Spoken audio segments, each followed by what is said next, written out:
portion of the hearing, and I will begin by recognizing myself for 5 minutes for questions. Dr. Koblitz, if the NIH is not capable of enforcing or isn't inclined to enforce safety standards at labs doing risky research, who would you recommend take on that responsibility? Thank you, Mr. Chairman.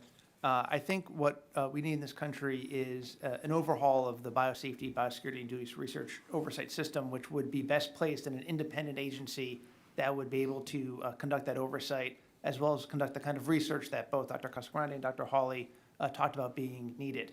This would be an organization similar to Nuclear Regulatory Commission or the FAA or the National Transportation Safety Board. That would be an independent technical agency that would have responsibility for those activities. Several of you indicated that there were organizations that weren't connected with the NIH or even the U.S. federal government that were doing this type of research or might be doing this type of research. Would it be possible that we set something up that would be not necessarily governmental or quasi-governmental, that would be funded by those private organizations that are doing this type of research? Back to you. That's certainly a possibility. I mean, most of the research is probably being conducted with public funding, but again, as Dr. Casagrande mentioned, there are gaps in the oversight system that would allow a private facility to engage in this research without any kind of oversight whatsoever. And so you'd want to have a comprehensive oversight that would include facilities regardless of whether they're publicly funded or privately funded. I appreciate that.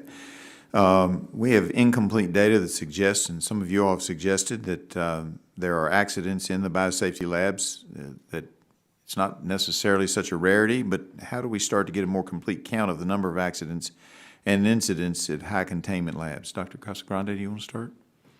Yes, thank you, Mr. Chairman.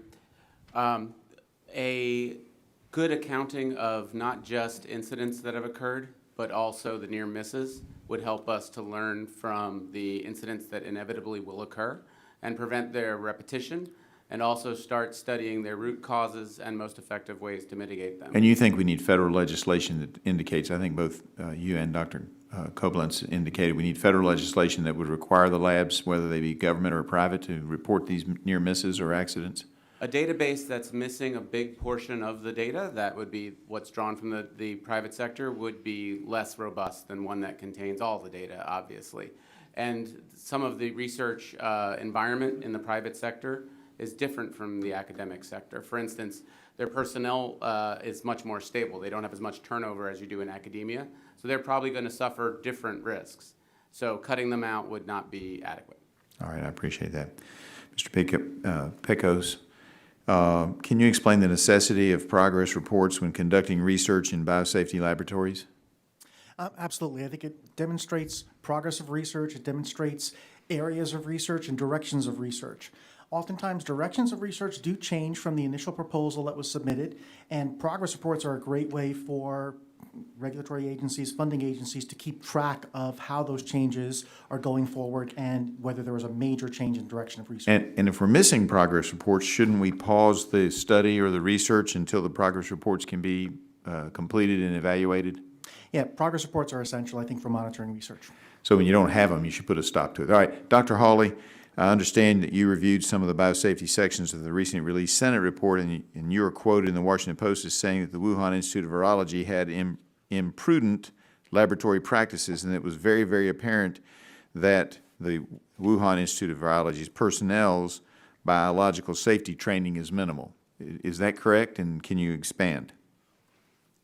Yeah, that is my belief by reading some of the reports. Of course, I've never visited the facility, but based upon the reports I've read and the approaches they had to implementation or developing biological safety equipment led me to believe that their training was less than perfect.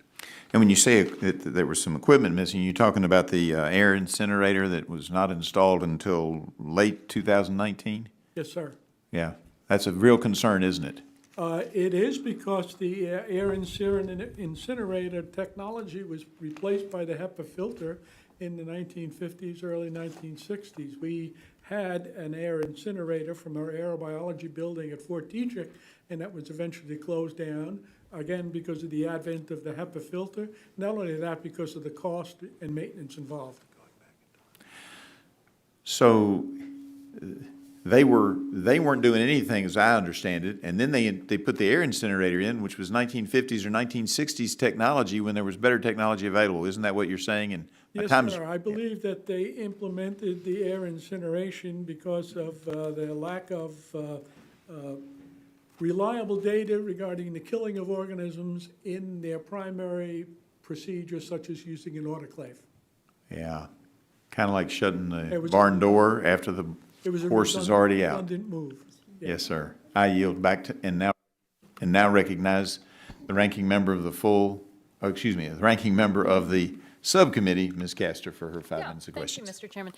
Right off the bat, I wanted to correct the record at the outset. The chair said that HHS had not replied to a request on MPOX, and here on April 26, 2023, they did have a 3.5-page response to the committee that says, at the outset, I want to respond specifically to the portion of your letter that described a September 22 science article that referenced a potential sub-project which you called the Clade 1 study. This study has not been formally proposed, and the National Institute of Allergy and Infectious Diseases has no plans to move forward with this research. This type of research would require a formal proposal to be submitted for review, and the proposal would need to undergo the rigorous review process described in this letter before it can be initiated. So I'm offer this for the record. And without objection, is accepted for the record. Let me respond. We haven't started your 5 minutes yet, so I'm not eating up your time.